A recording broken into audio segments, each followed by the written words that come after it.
شان نزول اس آیت کا یہ ہے کہ ابی بن خلف جو مرنے کے بعد زندہ ہونے کا انکار کرتا تھا، ایک مرتبہ وہ کسی مردے کی گلی ہوئی ہڈی اٹھا لایا اور سید عالم صلی اللہ علیہ وآلہ وسلم سے کہنے لگا کہ آپ کا یہ خیال ہے کہ اللہ تعالیٰ اس ہڈی کو زندگی دے گا؟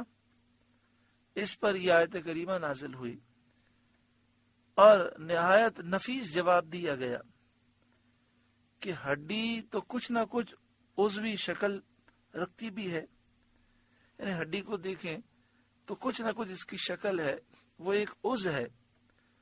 اللہ تعالیٰ تو پانی کے ایک چھوٹے سے بے حس اور حرکت قطرے سے تجھ جیسا جھگڑالو انسان پیدا کر دیتا ہے، یہ دیکھ کر بھی تو اس کی قدرت پر ایمان نہیں لاتا۔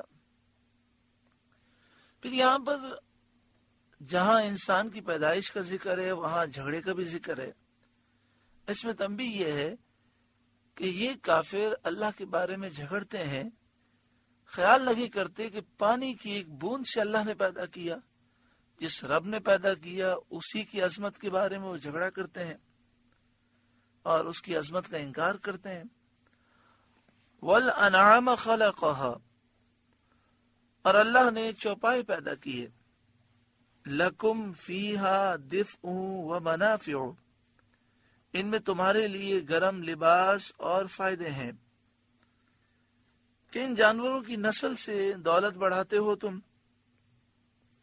ان کے دودھ پیتے ہو، ان پر سواری کرتے ہو، وَمِنْهَا تَأْكُلُونَ، اور ان میں سے کھاتے ہو، وَلَكُمْ فِيهَا جَمَالٌ حِينَ تُرِيحُونَ، اور تمہارا ان میں تجمل زینت ہے جب انہیں شام کو واپس لاتے ہو، وَحِينَ تَسْرَحُونَ، اور جب چرنے کو چھوڑتے ہو، یعنی جب جانور وہ چارہ چرنے کے لیے جنگلوں میں جاتے ہیں پھر واپس آتے ہیں، اس میں تمہارے لیے جمال ہے، زینت ہے۔ وَتَحْمِلُ أَثْقَالَكُمْ إِلَى بَلَدٍ لَمْ تَكُونُوا بَالِغِيهِ إِلَّا بِشِقِّ الْأَنفُسِ، اور وہ تمہارے بوجھ اٹھا کر لے جاتے ہیں ایسے شہر کی طرف کہ تم اس تک نہ پہنچتے مگر ادھ مرے ہو کر۔ یعنی اللہ تعالیٰ نے کرم فرمایا، جانور پیدا کیے جو تمہارا بوجھ لے کر ایک جگہ سے دوسری جگہ پہنچتے ہیں۔ اگر یہ سواریاں نہ ہوتی تم اپنی جان کو مرنے کے قریب لے جاتے، پھر بمشکل تم ایک شہر سے دوسرے شہر سامان اٹھا کر لے جا سکتے۔ آج گو کہ بہت ساری سواریاں اللہ تعالیٰ نے اپنے کرم سے ہمیں عطا فرمائیں، لیکن آج بھی جانوروں کی اہمیت ہے۔ پوری دنیا میں ایسے کئی پہاڑی علاقے ہیں، کئی ریگستانی علاقے ہیں کہ جہاں پر ہماری افواج بھی وہ گھوڑوں کو، اونٹوں کو، جانوروں کو استعمال کرتی ہیں۔ پوری دنیا میں ایسے کئی علاقے ہیں جہاں جانور کے بغیر سامان کو منتقل کرنا ممکن ہی نہیں ہے۔ ان ربکم لرؤوف الرحیم، بے شک تمہارا رب نہایت مہربان رحم والا ہے کہ اس نے تمہارے نفع اور آرام کے لیے یہ چیزیں پیدا کی۔ والخیل والبغال والحمیر لترکبوها وزینہ، اور گھوڑے اور خچر اور گدھے کہ ان پر سوار ہو اور زینت کے لیے۔ اللہ تعالیٰ نے گھوڑے، خچر اور گدھے کا ذکر فرمایا کہ اللہ تعالیٰ نے تمہارے لیے پیدا کیے تاکہ تم ان پر سوار ہو جاؤ اور یہ تمہاری زینت ہیں۔ وَيَخْلُقُ مَا لَا تَعْلَمُونَ، اور اللہ وہ پیدا کرے گا جس کی تمہیں خبر نہیں۔ یہ قرآن مجید فقان حمید کا معجزہ ہے کہ ایک آیت، بلکہ یہ ایک آیت بھی نہیں، ایک آیت کا ایک جز ہے، مختصر سا جز، وَيَخْلُقُ مَا لَا تَعْلَمُونَ، لیکن اس میں بے شمار چیزیں جمع کر دی گئیں اور وہ پیدا کرے گا جس کی تمہیں خبر نہیں۔ اس میں وہ تمام چیزیں آ گئیں جو آدمی کے نفع، راحت، آرام اور آسائش کے کام آتی ہیں اور اس وقت تک موجود نہیں ہوئی تھیں۔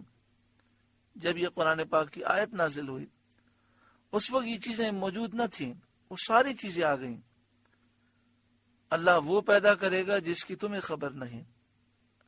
اللہ تعالی کو ان کا آئندہ پیدا کرنا منظور تھا تو اللہ تعالی نے پہلے سے خبر دی۔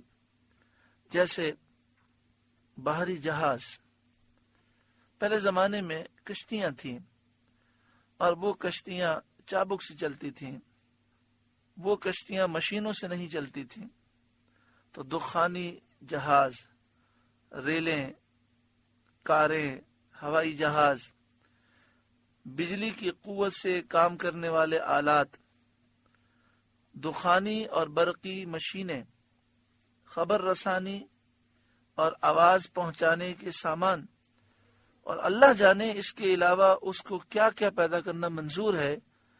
قیامت تک ہونے والی ساری ایجادات اس میں داخل ہو گئیں۔ وَيَخْلُقُ مَا لَا تَعْلَمُونَ، اور اللہ وہ پیدا کرے گا جس کی تمہیں خبر نہیں۔ وَعَلَى اللَّهِ قَصْدُ السَّبِيلِ وَمِنْهَا جَائِرٌ، اور بیچ کی راہ ٹھیک اللہ تک ہے اور کوئی راہ ٹیڑھی ہے، یعنی جو بیچ کا راستہ ہے وہ صراط مستقیم ہے اور دین اسلام ہے۔ کیونکہ دو مقاموں کے درمیان جتنی راہیں نکالی جائیں، جتنے راستے بنائے جائیں، ان میں سے جو بیچ کی راہ ہوگی، جو درمیان کا راستہ ہوگا، وہی سیدھا ہوگا، اور کچھ راہیں ٹیڑھی ہوتی ہیں جس پر چلنے والا منزل مقصود تک نہیں پہنچ سکتا۔ کفر کے تمام راستے ایسے ہی ہیں، وہ ٹیڑھے ہیں۔ وَلَوْ شَاءَ لَهَدَاكُمْ أَجْمَعِينَ، اور اگر اللہ چاہتا تو تم سب کو راہ پر لاتا، تم سب کو سیدھی راہ پر لے آتا، لیکن اللہ تعالیٰ نے جبر نہیں فرمایا، بلکہ دنیا کو دارالامتحان اور دارالعمل بنایا، دونوں راستوں پر چلنے کا اختیار دیا۔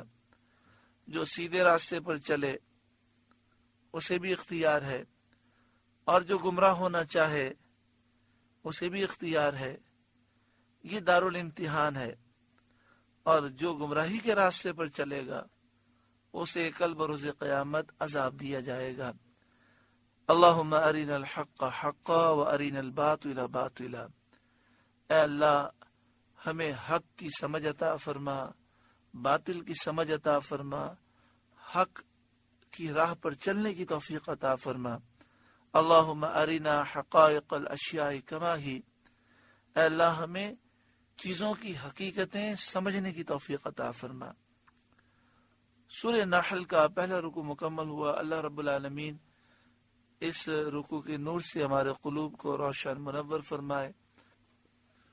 آپ سے گزارش ہے کہ قرآن کے اس پیغام کو آگے پہنچا کر ثواب جاریہ حاصل کریں۔